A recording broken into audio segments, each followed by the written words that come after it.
Hey, we got a quick update. A judge today went ahead and said that the RIFs are paused indefinitely. So, for the foreseeable future, they're not going to be doing the reduction in forces. Why? Well, like we talked about, the reason why is because Congress wasn't involved.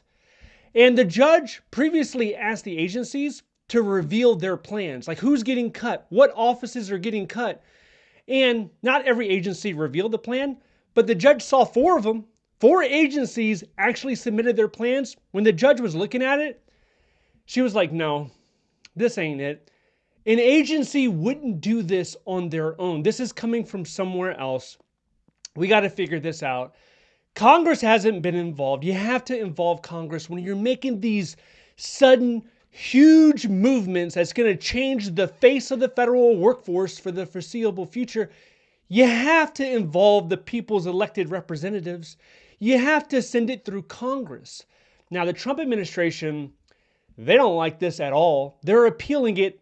They're appealing it a lot of different ways to include the Supreme Court, but that hasn't produced any tangible results. So right now we're in a holding pattern. Now, also with this, the judge has told agencies, go ahead and reverse the RIF notifications. All those layoffs you were doing, reverse that.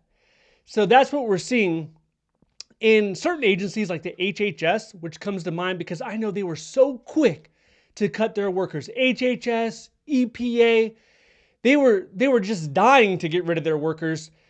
We're seeing some of these agencies start to recall their workers back. Like if they sent them a RIF notice already, they're trying to recall. Now, people, they're divided in this. I've talked to a lot of people that they don't want to go back to the office in any capacity, so they're just going to resign. They're like, you know what, you fired me and now you want to take it back? That's it. I'm resigning. I'm out of here. So that's the approach some people are taking. And so we're going to have to see how this develops. In addition to that, there's the big, beautiful bill. Some people have been asking, maybe you've been curious about it. The big, beautiful bill.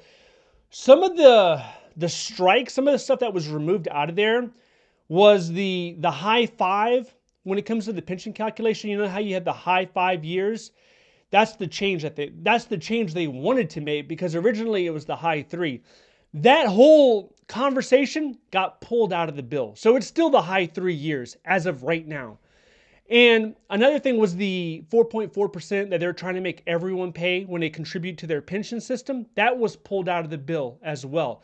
But you know what stayed in the bill, which kind of surprised me a little bit? What stayed in the bill was when you're a new employee, you have to make a determination. Do you want civil service protections like what we have right now? If you want civil service protections, you have to increase the contribution to FERS by 5%. So instead of 4.4, it's 9.4%. And if you don't want protections, well, you can keep 4.4. So some people were asking me, what does this mean? Does this mean that if you take a break in the government, will this impact a returning federal employee? And if you look at the bill, it says the phrasing is initially appointed. If you were initially appointed into the government, then you have to make the determination on the last day of your probationary period. So it shouldn't pertain to anybody who already has time served in the federal government. If you're a government employee trying to get back into the government, I don't know why you'd be doing that in 2025, but let's say you are, it shouldn't apply to you. And a lot of these rules, they're going to be enacted January 1st, 2028. Now, this passed the House. It still has to get through the Senate. A lot of people are saying the House was the most difficult part, so it's going to get past the Senate, and eventually the president's going to sign it. So people are kind of bracing for these new changes. And another change that went through, talking about the language of the bill, is the $350 it costs if you want to appeal to the MSPB. And if you win the case, then you get that money back. But those are some of the new changes when we're talking about the big, beautiful bill. And also, the biggest one was the one I just talked about, and that is the pause. Now, there's some people that have their jobs right now. They have federal jobs, and they want it to be over with. They're like, hey, if you're going to riff me. Give me my separation pay. You know what I'm saying? Like, just peel the Band-Aid off. Don't make it such a slow and painful process.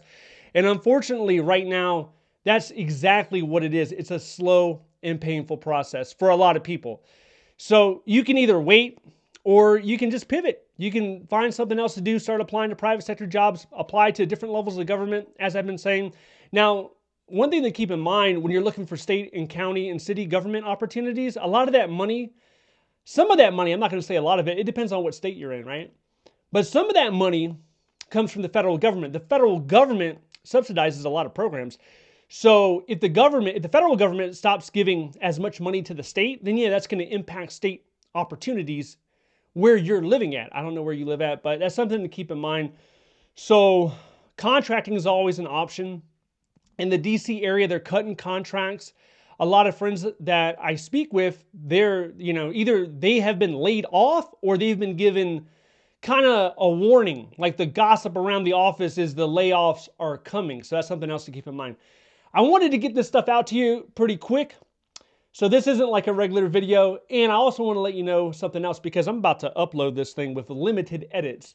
I want to let you know that on Sunday I'm doing the live stream. So if you have any questions about federal government jobs, or if you just want to swing by to leave a comment or whatever's on your mind, make sure to join the live stream. That's going to be 10 a.m. Eastern time on Sunday. Hey, I hope you have a great weekend. I'm going to go ahead and let you go. Take care. Bye-bye.